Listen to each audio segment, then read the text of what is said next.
How to install wire cup brushes on your angle grinder. This is an M14 nut, and make sure that corresponds to your angle grinder. We have the hard and soft wire cup brushes, and we are only going to be using one for this demonstration. Proceed and remove the round nut and the clamping flange from your angle grinder. We are going to need leather gloves to protect your hands while you're installing, and also a size 22 spanner.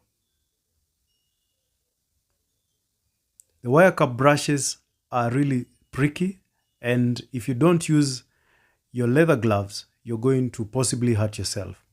So proceed and align the nut and the bolt of your angle grinder while pressing the spindle lock and turn it in a clockwise fashion until it locks in place.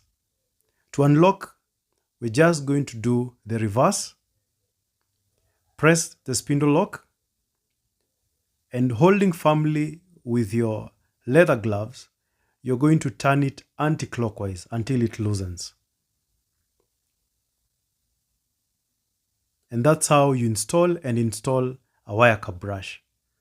I'm also going to be showing you another way to uninstall the wire cup brush if you are finding it hard to uninstall with your hand. In this case, we are going to use the size 22 spanner that fits perfectly in the M14 nut. Press the spindle lock, position the spanner, and then turn it anti-clockwise until it loosens. Then proceed and loosen it with your hands, and that's how you install a wire cup brush.